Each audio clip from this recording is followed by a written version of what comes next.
नमस्कार मैत्रिणींनो, स्मिता किचनमध्ये आपल्या सर्वांचं स्वागत. मी आता इथे भाजी करते कोबीची. त्यामध्ये सर्व मिक्स चिरून घेतलं आहे.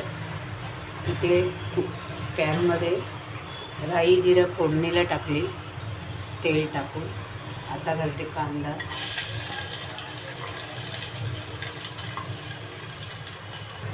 इथे घालते ओली मिरची आणि इकडे कढीपत्ता. तुम्ही सर्वजण कोबीची भाजी बनवतच असाल, पण मी ही बनवते. तुम्हाला जर आवडली तर नक्की जरूर एक लाईक करा, व्हिडिओला सबस्क्राईब करा, माझ्या चॅनलला सबस्क्राईब करा.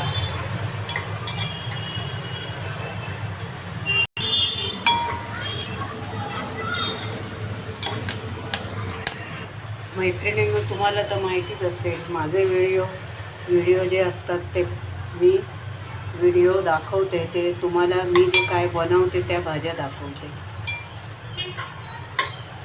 जे असतील तसं दाखवते. तर माझा व्हिडिओ तुम्ही संपूर्ण पहा आणि माझ्या चॅनलला सबस्क्राईब नक्की करा. व्हिडिओ थोडा जरी आवडला तरी एक लाईक द्यायला विसरू नका. आता व्हिडिओ मी पटकन दाखवते, त्याच्यासाठी चला तर मग पटकन आपण ही भाजी करून घेऊया. इथे घालते हळद,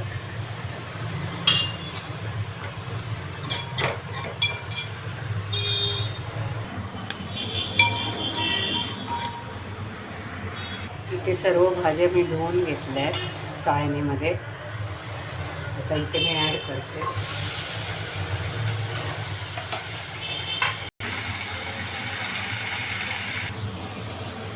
छान ढवळून घेते.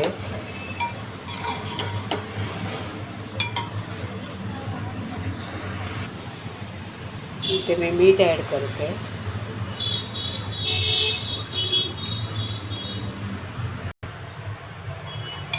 पुन्हा एक ढवळून घेऊन थोडंसंच पाणी ॲड करते आणि मंद गॅसवर शिजवायला ठेवते.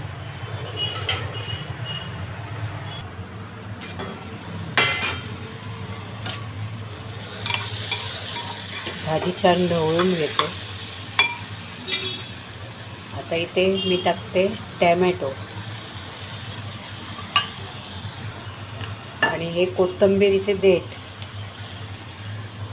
आपल्याला छान अशी कलरफुल भाजी मला बनवायची आहे, त्याच्यासाठी मी प्रयत्न चालू आहेत माझे.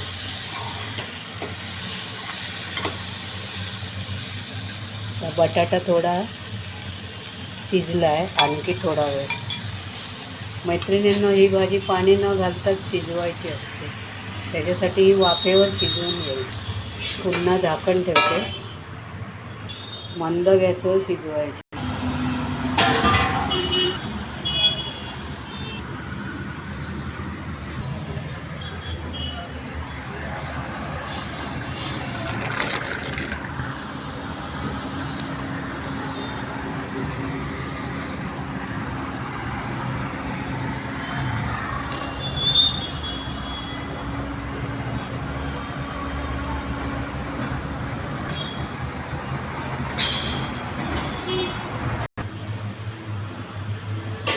झाकण काढून बघते.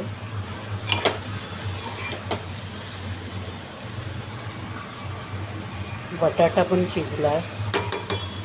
आता ही भाजी झाली आहे. आता घालते कोथिंबीर भरपूर सारी, ढवळून घेते.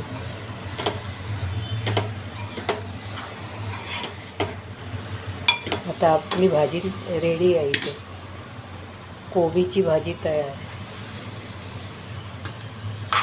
चला तर मग मैत्रिणींनो, यानंतरचा माझा व्हिडिओ असेल पुदिन्याची चटणी, तर तुम्ही तो जरूर बघा.